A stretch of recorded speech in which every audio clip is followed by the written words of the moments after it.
Man, week one has started, man. Week one has started. We had the first game, my Philadelphia Eagles going up against the Dallas Cowboys. And let me just jump right into this, man. How this game started off was I don't know what was going on. Okay, so I've been seeing a couple things here where it's like, okay, Jalen Carter spits on Dak Prescott, right? Boneheaded move. Why would you even do that? But if you go back further and you look at the and you look at the video, Dak Prescott actually started this spat. So Dak Prescott has two of his linemen right in front of him, and then what he does is he looks at Jalen Carter and he spits on the floor. Right now, you know, in culture anywhere, if you walking past somebody or you give somebody eye contact and you spit, what does that mean? That's a form of disrespect because people look at you and they spit to the side. To me, I know if somebody gives me eye contact and they just spit to the side like that, I feel disrespected. I'm going to spit back. I'm going to spit back on the side just the same way you did, right? To show you disrespect back. So Dak Prescott spits, looks at Jalen Carter, and starts laughing. So Jalen Carter says, "You spitting at me? You spitting at me?" And comes walking closer. Dak comes between the two guys. This is where Jalen Carter should have just let it go. He should have just said, "You spitting at me, bro? Okay, we'll see in the game." That should have been it. But Jalen Carter took it a little further. He fell for Dak's antics and he spit on Dak. He spit on Dak. So look, this is what I'm saying. Dak Prescott knew what he was doing. So in the press conference at the end, he was saying, I spit a lot, man, I just happened to look at the guy and I just spit to the ground, and then that was it. Come on, Dak, you know what you was doing, bro. I mean, this sports. We know what time it is. Don't play that game. Just say you was trying to get dude riled up. You spit on the floor. We in Philly. This is how it is, bro.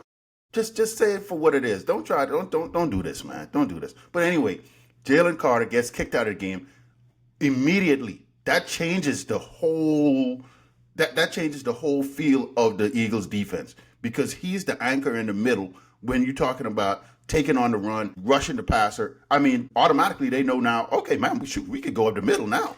So that was a big blow for the Eagles right off the bat. And it kind of pissed me off, man. I was pissed at Jalen Carter for falling for the bait because me personally, what I would have done, I would have did the same thing, like approach him and say, "Hey, you spitting at me, bro?" But I wouldn't have retaliated with a spit. I just would have taken that out in the game, and Jalen Carter just fell for it. He's one of those guys that really has to learn that, man, you are the face of the defense and you have to control your emotions. You can't get so riled up like that. You know from your guy that Aaron Donald.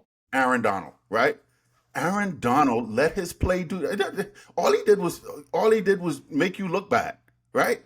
I mean, he didn't have to get in those scuffles and say much and all this. Everybody already knew what time it was when he stepped on the field. So Jalen Carter needed to learn from a guy like that, where it's like, okay, I could be a wrecking ball and a force without actually overstep. But I want to hear you. What was your take on this? And we'll get into the game and the details and all that. But this was the first thing that happened. What's your take on this? I'm an Eagles fan, so what's your take? Yeah, I mean, there's a game within the game. In between plays before the game starts, there's always that gamesmanship going on, right? There's verbal barbs being thrown. I don't think there's 90% of it is not suitable for TV. It's not suitable for work, right? NSFW, right? Because the things that those guys say about each other, to each other on the field, cameras do their best, not the microphones, not to pick that stuff up and have it broadcast because, I mean, that stuff is explicit. Yeah. So I don't think Dak did anything extra outside of what typically happens, right, during a football game. You see him coming out, he's in the huddle, he's coming out, he's spitting. He didn't want to spit in front of his guys. He's spitting outside of the huddle, respect to his players. Jalen Carter, my thing is why he's so close to them. The rest, they on this side of the scrimmage. They huddled up, getting ready for the play, getting ready for the game to start. Why Jalen Carter focusing so much on Dak in the first place, right? He's the only Eagle looking in that direction. All of the other players, they minding their own business. So that's Yeah. one. Yeah. So that tells me that Jalen Carter looking to start something. He looking for it. Dak, Yeah. he trying to spit. He spit on the ground. He look up. He see Jalen looking at him, and yeah, what you looking at? That's what I would have done. Yeah. What Yeah. you looking Yeah. at? You got Yeah. something to say? And then Jalen Carter approaches, and then he spits on Dak. Now, if it was some sort of master plan by Dak, which I think you're giving far too much credit, Yeah. right? To get Jalen Carter so riled up that he was going to get kicked out of the game, mission accomplished. Yeah. He did it. Yeah. That's Yeah. what you're supposed to do. But Right. I don't think that's what I think this is just Jalen Carter being a little bit too hot-headed. I think Jalen Carter was trying on, from his perspective, to get himself psyched up, get himself ramped up, get inside Dak's head, and he just took it overboard. Yeah. That's it. I Yeah. don't think, one, it was disgusting. You don't do that, and it looks bad. But I Yeah. don't think it was malicious. I don't think Jalen Carter was doing it to be like like a complete a-hole, right? I think he was trying to get into that gamesmanship mode with Dak, and it just went over. Because you could tell the minute it happened, you see Jalen Carter's face, and you can see he's Yeah. He was like, like yeah. I Yeah. messed up, right? Yeah. What was Yeah. Yeah. Yeah. like that, like you can't even be mad. Right. You Yeah. can't even Yeah. be mad. Yeah. You like, yeah. Game, I messed. I shouldn't have done that, right? What I found interesting though is that when they were interviewing him, he never apologized to Dak. No. And I don't think he ever will.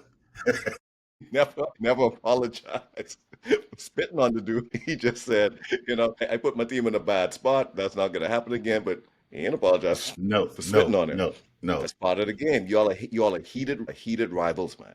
Yeah. Yeah. That is part of football. That's what you do. Those are the things that kind of come about when things go a little bit too far. Unfortunately, it puts y'all in a spot where your whole defensive game plan got shot. Yeah. So now Yeah. going back to how the Cowboys were able to exploit that, they were able to get some semblance of a running game. They had 2 rushing touchdowns up the gut where Jalen the Carter gut. would have been. Yeah. Up the gut. That's where those touchdowns came. Up the gut. Absolutely. The pressure wasn't as intense as it should have been up the middle for Dak. Dak was able to make a lot of plays with his legs, not necessarily scrambling outside the line of scrimmage, but within the pocket, making moves so that he can get into unique throwing lanes to get the ball out. And it was a game. That game would not have been that close had Jalen Carter been a part of it. Big factor, man. Big factor. Yeah. Yeah. Yeah. So anyway, so the score was 24-20, close game, rain delay, thunder and lightning delay. That was long. I mean, 60 plus minute delay. And for the players, and after that, the score didn't change. And rightfully so when you look at, coming back out and trying to get back warmed up and getting yourself. But these guys are professionals. They're used to it. They practice this kind of stuff, on long delays and coming back. But, playing any sport, getting back in the groove of things, kind of rough. Jalen Hurts, rushed for 2 touchdowns. He went 19 for 23, 152 yards. No passing TDs. So I know Saquon Barkley, he added a touchdown. He had 60 yards. What was surprising for me was that AJ Brown only got 1 catch, and that was late in the fourth quarter for 8 yards. I was looking at some of the film. I did see they were bracketing him a lot, but again, I think, in my opinion, as an Eagles fan, they need to do a better job in getting the ball to AJ Brown. AJ Brown need to get this ball. I know how the defense played him though, and I was looking at it. But find another way to get the ball into A.J. Brown's hands. He's just a playmaker at that point. But a win is a win. We'll take the win. We'll take it how it comes. But going into KC next week, try to get the ball into A.J. Brown's hands as much as you can because he's one of those playmakers that you can't just leave out of the. I mean, I know how circumstances go in these games, but, I would like to see him get more catches. Yeah, I think this kind of goes into how what's going to be the identity of the offense going forward with this new offensive coordinator, right? I don't think you're going to be able to scheme AJ Brown open with the way that you guys are calling your offense. AJ Brown seems to be a stationary wide receiver. Like he's on the outside and there's no movement with him. So if you have, it's going to be pretty easy for defenses going forward to be able to kind of take him out of the game once they can continue to keep the running game contained, which is what they were able to do. The Cowboys were. So you saw what I found that impressed me about the Cowboys was that Saquon stayed. They kept him under 100 yards, well with under 100 yards. He only had 60 yards rushing. For the most part, there were no explosive plays by Saquon Barkley. Okay, I think he had one over 15 yards, I think. But for the most part, those long 60, 70-yard runs, none of that. That's impressive. Okay, so this is now the identity. This is the defense of the Dallas Cowboys post Micah Parsons. Their emphasis is on stopping the run, right? Containing the quarterback as much as they can and making sure that they're bracketing any of the primary receivers and forcing you to throw to the other guy, which unfortunately for you guys, fortunately, not unfortunately, you got Smith on the other side and he's like another type 1 wide receiver that you can go to. The other part of this equation for you guys that helped was the fact that I think this is the first time since you guys had Saquon Barkley that I looked at Jalen Hurts as the best player on your offense. Okay, he made some ridiculous plays to extend the drive, to get critical first downs, and to score touchdowns with his legs. So if it wasn't for him doing the extracurricular to get the ball moving, you guys would have been in a lot of trouble. Like another quarterback that wasn't as mobile as Hurts, I think that game plan that the Cowboys executed would have prevailed. And I think the Cowboys would have won that game. Yeah. Okay, so there was that. On the Cowboys side, CeeDee Lamb. CeeDee Lamb, he had statistically a good game, but those 3 drops, man. Those like you're getting paid 34 million plus a year. You want to be the guy. You want the ball in those critical situations. You got to make those plays. Got to make them, man. You have to make those plays. And Dak got the ball there. I know the last one was a little bit out of reach, but like my old football coach used to say, you touch it, you catch it. And he had 2 hands on it. Yeah. He had 2 hands on the ball. Yes, he had to extend, but you had 2 hands on the ball. You got to catch that ball. Yeah. Getting paid all that money. So that being said, I was impressed overall with the Cowboys. More importantly, I was impressed with Brian Schottenheimer because the Dallas Cowboys looked like a well-coached team. Yeah. That play at the end of the first half, when they had to get that first down with no timeouts left, under 13 seconds, they completed the pass in the middle of the field. They got up to the line of scrimmage and spiked the ball within 10 seconds. Yeah. That's impressive. Yeah. Impressive. Yeah. Not a lot of teams could do it. The Dallas Cowboys couldn't do that a couple of years ago, and that cost them a playoff game. Yeah. So Brian Schottenheimer looks like he has that team pointing in the right direction, at least from a coaching standpoint. They look poised. They look disciplined. So it's going to be. You were right. I got to give you credit. You said that these types of games with you guys could be intense. Last year, it didn't look that way last year. But I think this year with this coaching staff, I think you guys are up for a fight this season. Yeah. It's gonna be tough. I expected this, to happen. Being so close, it was a couple turning points in the game. Miles Sanders, who used to be a running back for the Eagles, man, he took off on a long run, which I thought was going to be a touchdown. And Zach Bond runs this dude down and tackles him. That is like, whoa, man, that was amazing. He should be ashamed of himself. He should be ashamed of himself. When I saw it was Zach Bond that run him down, I was like, you were running back. Yeah. How are you getting run down? How old is Zach Bond? Isn't Zach Bond like 30-something? No, Zach Bond, I think he's 28, 29, somewhere around there. Let's see. You sure? I don't think he hit 30. Not yet. Not yet. Let's see. Yeah, you're right. He's 28. He's 28. Yeah, he's 28. But come on, man. You get run down by Zach Bond. Zach Bond isn't known for his speed, right? No. And that was that Miles Sanders that got ran down. Miles Sanders got ran down. So, and it was Miles Sanders that gave up that fumble. Yep. Philly infiltrated the Dallas Cowboys in that game, right? He's a plant. You all plant him there, right? He sabotaged the team. He sabotaged the Right. team. I am convinced. Links, but I know how he's a mastermind, right? But that right there, Come that's on, man. ridiculous. Come on, man. That's Come on. ridiculous. Yeah, yeah, he's a plant. No, He's man. a No, plant. And when man. they, because I remember, I know Miles Sanders. I was like, he was an eagle, and he Yeah, messing yeah, up yeah. all these good plays. Yeah. That was on He's the purpose. Eagle, man. Yeah, yeah. No, Yeah, man. No, dude. that's one of how he schemes. That's another say, look, you go into the Cowboys. I'm gonna need you. I'm gonna need you to I need you to throw some of these games. Right? Yeah, he playing them there. Stop it, He man. playing them Stop there. it. Yeah, Look, man. Miles Sanders. Let me tell you. Miles Sanders is one of those guys. He's a talented back, but at the same time, he's here. He's middle of the road, and he's serviceable, but he is prone for fumbling. And I remember him with the Eagles. He would be having a great game, man, just doing his thing, and then all of a sudden fumble at the most crucial times. And again, he did the same thing. Did the same thing, and I believe to what you're saying here. Look, they knew who Miles Sanders was. Go after that ball. That's how he's lost many a fumble with the Eagles guys punching at the ball. And look, and they just at that opportune time, man, Zach Bond and Jahad Campbell, these guys, and also the safety Makuba, which is a freshman from Texas. These dudes had great games. They had great games. They came along. For me, the defense played sloppy. Still need a lot. They got a lot of work to do on the defense. Didn't look good at all. Adoree Jackson was getting torched.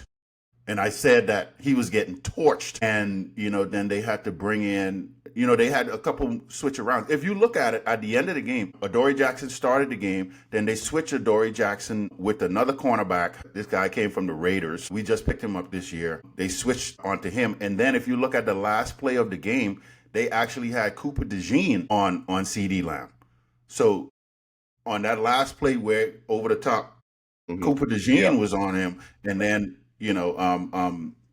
and then the safety came in over the top, and he missed that. I think so. But if he would have caught that, like you said it, CD Lamb pretty much cost them the game because on those catches, if he would have caught those, man, it would have been lights out, game over. But the Eagles prevailed, and we got away with one without Jalen Carter being there. So I definitely like the game, that we won the game, but again, you got to do better on defense. So they got to figure out something there at that QB2 spot because he was getting torched, man. Go ahead. Yeah, I was gonna say your defense. I'm looking at that game and I'm like, you guys, I didn't realize you guys lost so many defenders. Yeah. You had a lot of guys that left that were key contributors to your championship run last year, and all of those draft picks, those young guys that Howie picked up in the offseason. I see why he did it now, but they gotta step up to the plate because that game, if y'all look like that Whew. against the Cowboys, right? Yeah.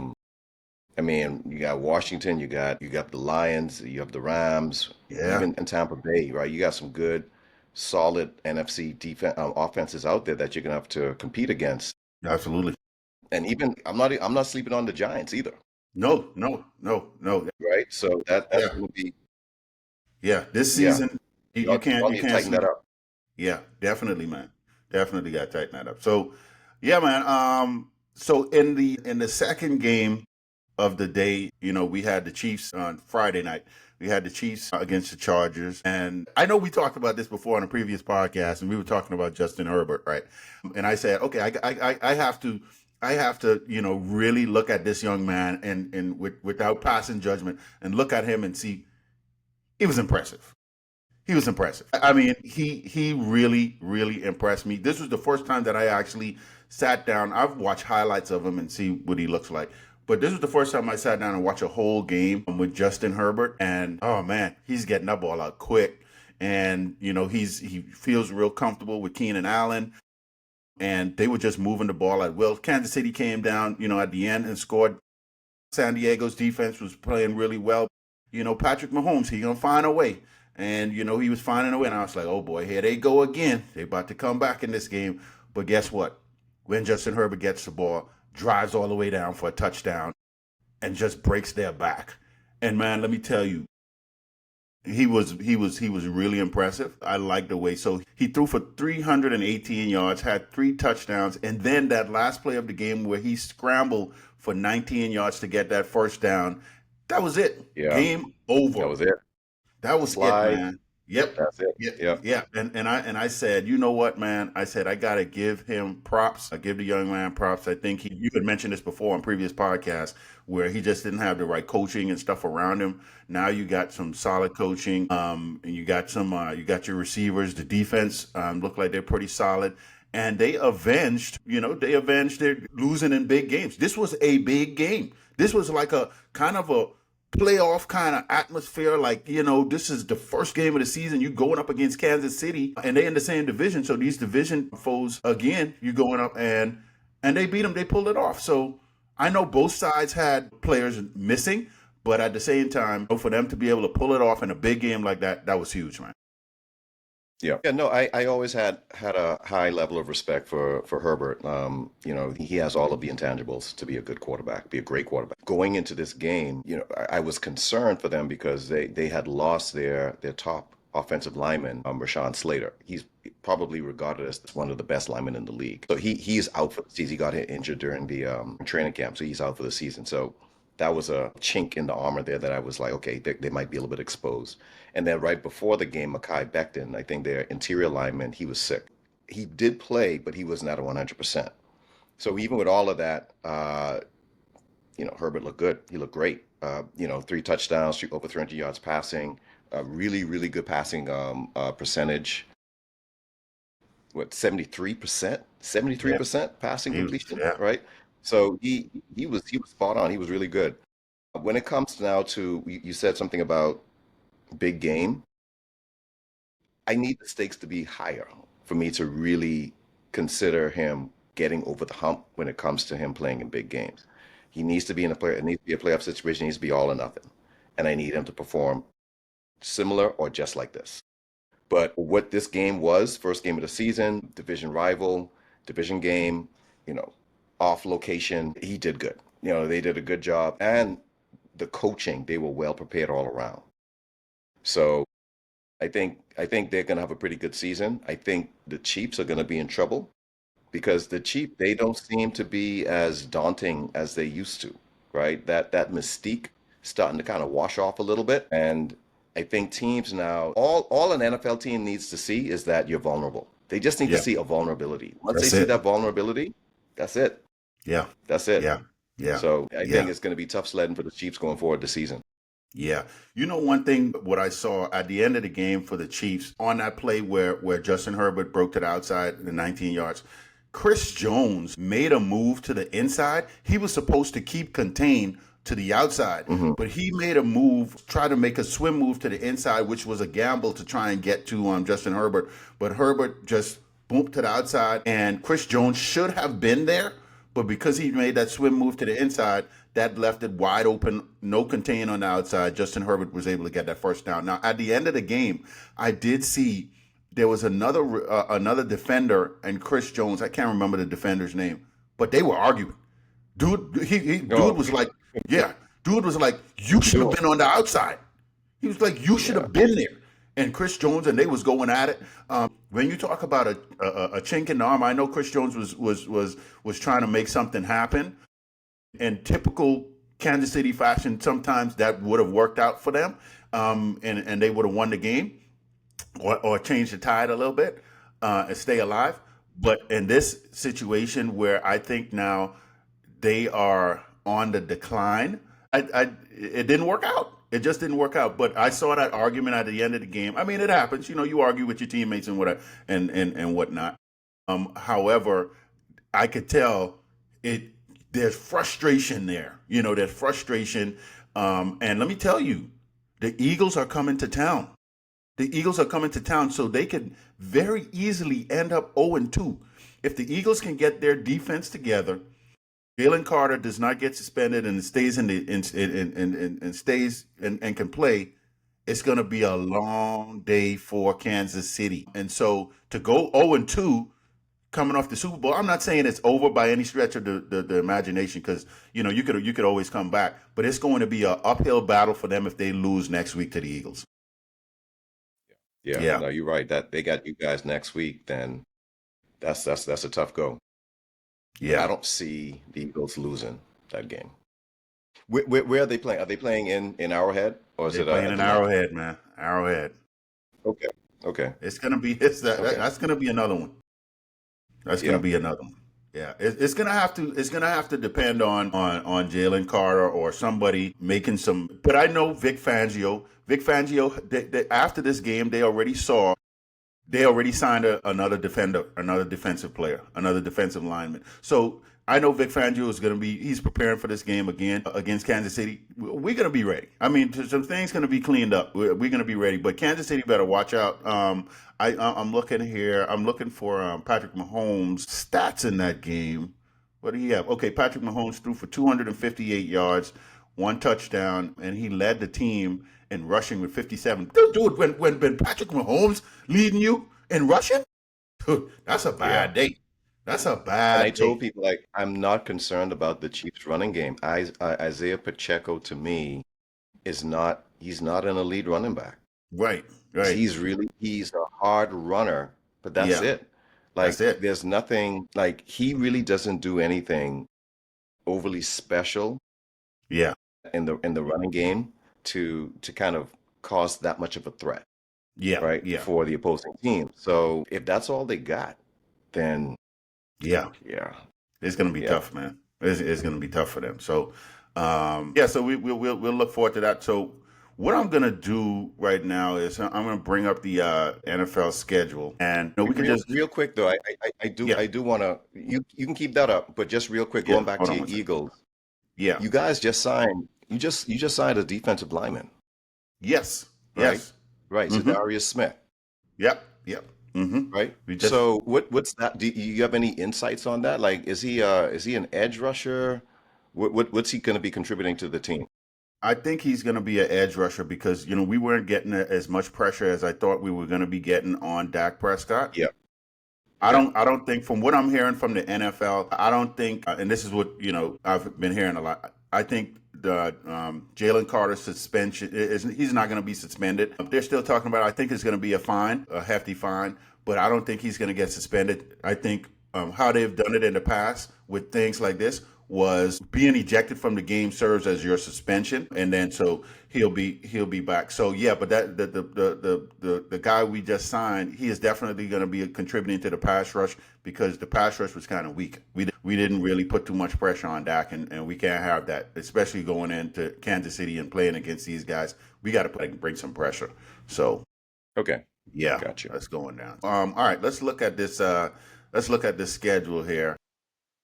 We already got the first two games, so let's go down. We're going to start over here with the Colts and the Dolphins. Who you got in this game? Hey, yeah, Dolphins. I think Dolphins going to go in and they're going to win that game. Colts, I just don't trust Jones. Don't trust him. I don't think he's going to get that offense moving the way that it should. I think the Dolphins, not that I trust the Dolphins that much more. I just think if Tua stays healthy, that's one.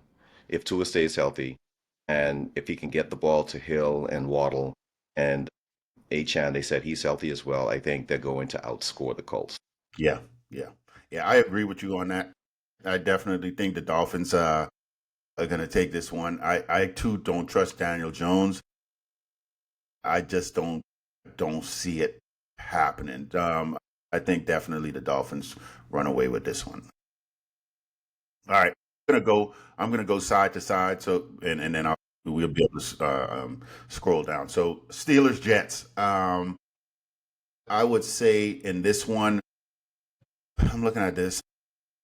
You got old man Aaron Rodgers, and you got Justin Fields going up against his former team. Being there at the Steelers.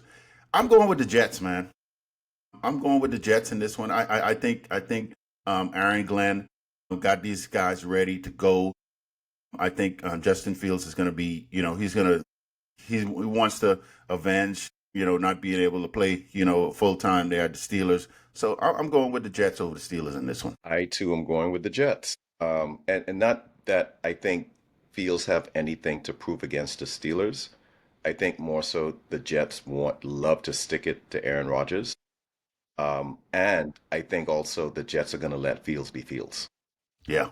They're going Yeah. to let him play the way that he's accustomed to playing. They're going to allow him to use his legs, not use it as an indictment against him, and try to force him to be this pocket quarterback that he's not used to being just yet. If they allow him to use his legs, I think the Jets are going to run away with this one. All right. So we got Panthers, Jaguars. Who you got there? I think I want to go with the Panthers. I think the Panthers, and going towards the end of the last year, Bryce Young, you starting to click, you starting to get things together. They had some cohesiveness. That same coaching staff is carrying over to this year. Jaguars, it's a new coaching staff. They're trying to gel. They're trying to get things kind of coordinated. I'm not too sure how Liam Cohen is going to get those guys organized and what the identity is going to be on that offensive side. So I think the Panthers with this first game, week 1, I think they're going to be more put together. They're gonna eke out a win. Yeah, I just don't trust Trevor Lawrence. I don't trust Trevor Lawrence. I know he he hasn't done much for me to really want to pick them. And I don't even know. I think what's my man name from Colorado, two-way player. Oh man, Travis Hunter. Travis Hunter. Yeah, I think Travis Hunter in this game, he's going to have some welcome to the NFL kind of moments in this game to see, of course, he make a couple plays here and there, but I got to go with the Panthers too. I think you mentioned it coming down towards the end of the season. Last season, the Panthers start to get it together. Bryce Young, got his confidence back, and I think definitely the take this one. So yeah, I'm gonna go with the Panthers on this one as well. So next one we got the Cardinals against the Saints. Wait, 1 second, Yeah, Lynx. I want to go back to what you said about Trevor Lawrence, right? yeah, yeah, You yeah. have to remember too. He had some really bad luck with head coaches. Okay, True. you Yeah, had Urban Meyer, Darrell Bevel, you had Doug Peterson. I know we love Doug Peterson with his days with the Eagles, but didn't do that great of a job with the Jaguars. I can't emphasize enough the success of the quarterback totally hinges on the competency of the head coach and the play caller that's calling those plays. Trevor Lawrence, I mean, look, man. I mean, I don't know. There's not many organizations that are as dysfunctional as the Jaguars. When you have staffers that are betting on company cards millions of dollars, right? And they can't even get that under wraps. There's a lot of dysfunction, a lot of disorganization internally, and that kind of trickles down onto to the players on the field. So you have Trevor Lawrence who's trying to navigate these waters from a quarterback being an extension of the coach on the field, and there's no competency at the coaching position. You're not going to have adequate and good quarterback play. So I think if Liam Cohen is a good coach, and he's shown to be a pretty decent play caller when he's with the Bucks, then we should see a resurgence, right, for Trevor Lawrence.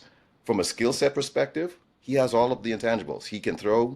He's a good pocket quarterback. He can extend plays with his legs when need be. He's accurate.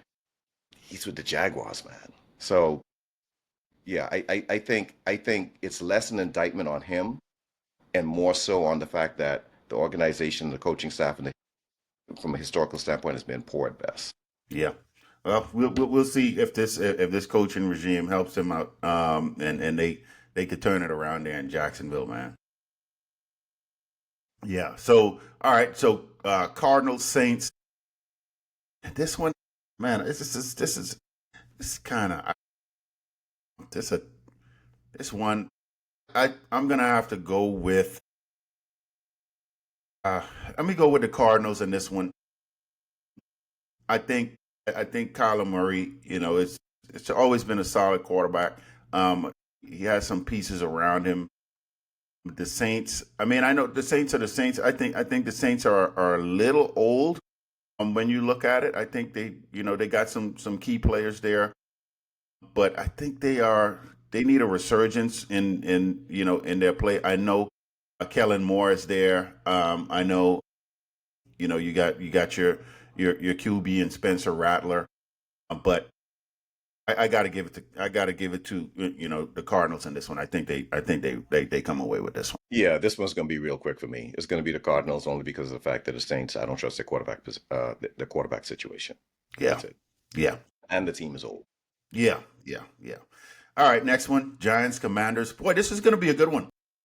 A lot of people I know automatically will pick the Commanders, but you better watch out for the Giants. Don't sleep on them. But I still think the Commanders come away with this one. I think they got Scary Terry in. They got him all signed up, and I think Washington takes this one. It's going to be closer than people expect. I know they think a lot of people may think this is going to be a blowout, but it's going to be closer than people expect. I think the Commanders come away with this. I'm picking the Giants. I think Russ is going to have a good game. I think people are going to be reminded of how good of a coach Daboll is now that he has some semblance of competency at the quarterback position. They have good weapons on the outside. Their running backs are average to good with Tracy and Scatterboo. And the defense, I think that defense is going to give the Commanders some fits with Abdul Carter and the rest of those guys. I think the Giants are going to pull this one out. Okay, all right.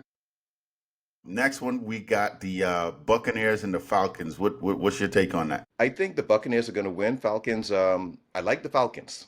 I like Penix. I think he's going to be a great quarterback. I think the Falcons, they do have some good weapons. They have London at the wide receiver position. He's a good number one. Of course, you have Bijan Robinson. I think he's a top 3 running back in the league. But the offensive line has taken a hit. I think the right tackle, which is now Penix's blind side because he's a left-handed quarterback, he's out for the season. I'm interested to see how the Bucs are going to exploit that. You have the Bucs who are very, very astute from the defensive side with their head coach. And I think Mayfield is going to keep that offense keep it sailing. So I think the Bucs are going to pull this one out. Yeah, yeah. Look. I gotta go. I'm going with the Falcons on this one, man. It's hard for me to say with the Falcons, but I like the young talent around. I like the young talent, and I think they're going to be a pretty good team. I think as you know how Atlanta. We live in the Atlanta area, so the Atlanta culture and all of that stuff. But I've been seeing a change of the tide over the last couple seasons, and it looks like they're putting together a nice little young group there. I know that tackle is out, but I think they make a couple adjustments, and I know Baker Mayfield is going to be there. This is going to be a good one, and with the defense and with what they bring, but I feel something for the Falcons, man. I think the Falcons going to take this one.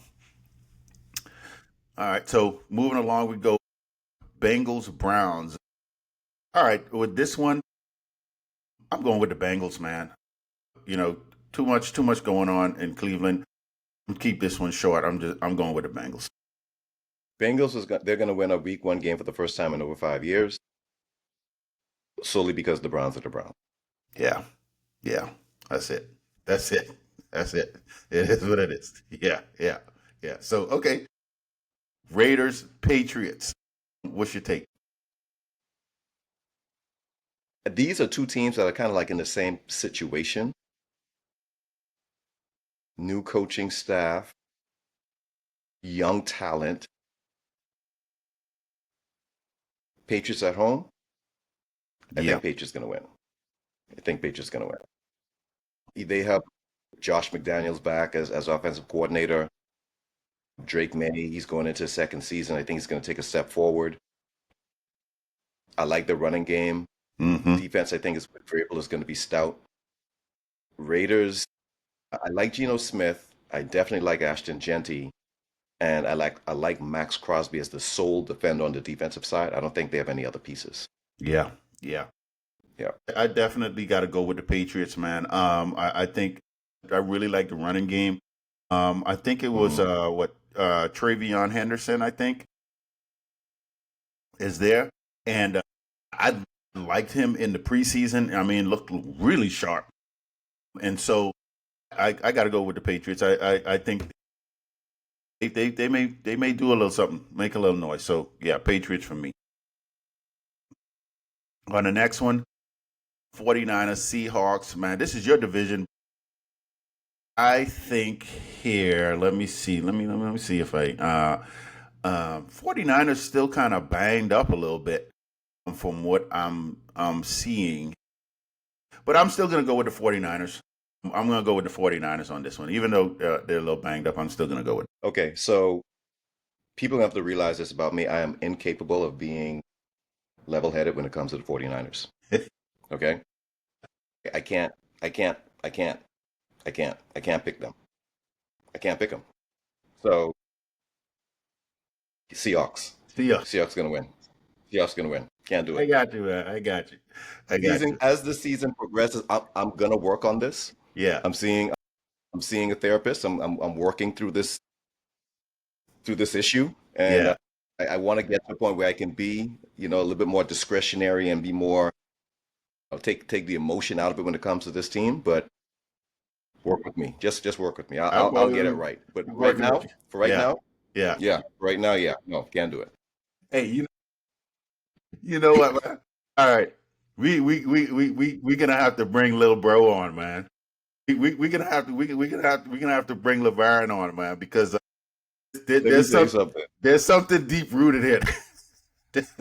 Let me tell you something. And I told him this as his big brother. I think I failed. I failed him because there's no way he should have ever been a 49er fan, ever. I Yeah, don't know yeah, how I allowed that to happen, but yeah, we'll talk about that later. We'll yeah, talk yeah, about yeah. that We'll later. talk about that one. Yeah, We'll talk about that. yeah. Okay, so I'm moving on. Titans, Broncos. I know Cam Waters there, getting the season kicked off, but I got to go with the Broncos in this one. I think Bo Nix, he's there, serviceable quarterback. I think he played good last year. I think the defense is like off the chain, so I'm going with the Broncos in this. I like Cam Ward. I think he's going to be a great quarterback in this league. I have nothing but, high expectations for him. He was very deserving to be the number one overall pick. But for any rookie quarterback, for this to be their first game, it's a bad roll of the dice. The Broncos, I think they're going to win. I think they have probably the best defense in the league. So yeah, I think they're going to win this one handily. Yeah, yeah. This next game, I'm gonna let you go first on this one. This next game is interesting. Who you got? Lions, Packers. Yeah, I think the Packers are going to win. With now Lions without Ben Johnson, I I don't know what that offense is going to look like. They're saying that they're giving more of the reins to Jared Goff. You know how I feel about Jared Goff. I wouldn't give any of the reins to him. I think he's a quarterback that needs to be reined in and be put in structure. If you're trying to give him more responsibility and have him dictate what the offense is going to do, you're going to be in trouble. So, with that being said, the Packers, I think they're more explosive on the offensive side. I think their defense, not even with Micah Parsons, I'm not even putting Micah Parsons in this equation. As a matter of fact, I'm making this prediction, right, with the mindset of Micah Parsons isn't even going to play Yeah, this yeah, game, yeah, right? So, with that being said, I think the Packers are going to win this game. And I'm not saying that they're going to blow them out, but I think they just got a little bit more firepower, and their offensive ingenuity is going to outplay the Lions. yeah, yeah. I got you. But for me, I'm going with the Packers too. I've been there before. The Eagles lost two coordinators, and it wasn't pretty the next year. And so I don't know how the Lions make those adjustments to that this year. So yeah, I'm going with the Packers. I think the Packers, and me too. I think even without Micah Parsons, I don't even know if he plays, but even without Micah Parsons, I was still going with the Packers. I agree with you on. So this next one, this you. Let me tackle this first. Texans against the Rams. I mean, D'Amico Ryan's always brings the defense, man. I know my boy C.D. Lama's over there. You got C.J. Stroud. You got Nico Collins. This is going to be a good one. I want to tune into this one and see what's going on. But Based on what how you guys were young on defense last year, your Rams. I'm going with the Rams on this one. I think you guys got this young defense. I think it also depends on Matthew Stafford. I know his back. He got this back lingering issue. If he stays in the game, if these guys don't get to him, and cause him to shake up or get uncomfortable. I'm going with your Rams on this one. I think that the defense is just too vaunting. Yeah, it's like you're in my head, man. So with this one, I think if Stafford can play 3 quarters of this game, we're going to win. I'm really concerned about it, the back issues that's been reported during the offseason, the fact that he didn't practice for most of training camp because of the back. If he can hold up this game, I think the Rams are going to pull it out. They're going to win. If he gets knocked out, and if he gets knocked out early, I think the Texans are going to take it. Definitely, that's it. That's how we see it. Next game, you got Ravens Bills. Oh boy, yeah, I like it. Um, Boy, this is going to be a juggernaut game right here. I am going, but I'm going with Baltimore, man. I'm going with Lamar. All of the NFL is saying that the Ravens got the best offense, got the best defense, got all of this. I know. Josh Allen is going to have something to say about this. However, I'm going with the Baltimore Ravens on this one. Yeah, I think I'm going with the Ravens too, because for the fact that the Ravens actually got better, right? They're actually a better team than they were last season. The defense has been bolstered. They have some young talent there. I believe they added some more weapons on the offensive side for Lamar. The only thing is, what's his name? The tight end. He's out. Not I can't remember his name. Can't remember his name. But yeah, they're missing a tight end, and he's an up and comer. So I think that might be the only thing that could cause a bit of an issue for them. With the Bills, I don't see anything the Bills have done except for what's his what's the wide receiver that was hurt last season? Khalil Shakur. Khalil Shakur. Yeah, he's back. He's back for the Bills. So Okay, that gives them some more speed at the wide receiver position for them. Let me think about this. Hold on. Bills are home, Bills are home. right? Bills are home. You say you picking the Ravens? I'm going with the Ravens. I'm gonna go with the Bills. Okay, I'll go with the okay, Bills. Yeah. yeah, It's gonna be a close game and it's gonna be a yeah, fun game to watch. But absolutely, this is one yeah, of those games, I think it can go either way. But I think the Bills, because they've shown that they can pull it out against the Ravens, I think they're gonna do it again. I think the Bills are yeah. gonna win. Yeah, yeah. If Yeah. this was how close this is going to be, if this was in the frigid temperatures of Buffalo, I was going with them. But it's not going to be frigid, so that's why I'm going with the Ravens. But if it was cold, like how it gets in Buffalo, then I was going to go with Buffalo. That's why this one is a toss up. But that's the only reason for me why I was going with the Ravens. Gotcha. Yeah. So okay, last game, Vikings Bears. You know, as much as you know the Bears have made adjustments and got a new coach.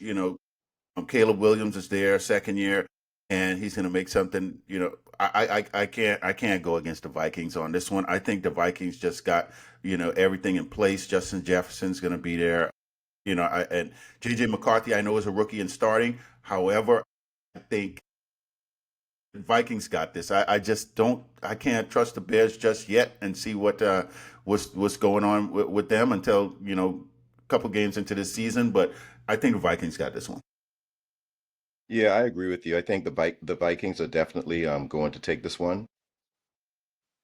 I think that the Bears, they're still working out some of the kinks with the offense. They're going to be good. They're going to be good. But the offense is pretty complex. Unless Ben Johnson really streams everything down and take away some of the issues that Caleb was having during the offseason in terms of getting the offense kind of in order and getting some of those complex handoffs and those complex plays kind of out of the way and kind of ease him back into it, then we may see something a little bit different. But if things remain the same in terms of what they were giving him during the offseason, I think they're going to have a few hiccups this game and for the next couple of weeks. And because of that, O'Connell, man, he's a Yeah. heck of a coach. JJ Yeah. McCarthy, I think even though he's playing now for the first time, he's not a rookie. He had a whole season to watch, get adapted to the speed of the game, understand the plays. He picked the brains of the coaches, understand the nuances of his teammates. I think he's going to come in and he's going to have a Patrick Mahomes type of level of play when Patrick Mahomes came in his second season and I got played. you. I got you. Yeah, Yeah. yeah, yeah, yeah. So, man, that great slate of games. It's going to be exciting to watch. Throughout tomorrow and Monday. It's going to be awesome, man. I'm looking forward to it. I think this is going to be oh boy, it's going to be some exciting stuff. So we're going to have a lot to talk about on Tuesday. So, all right, man. Hey, look, we'll see you on the next one. All right, All enjoy right, the games. all right. You too, man.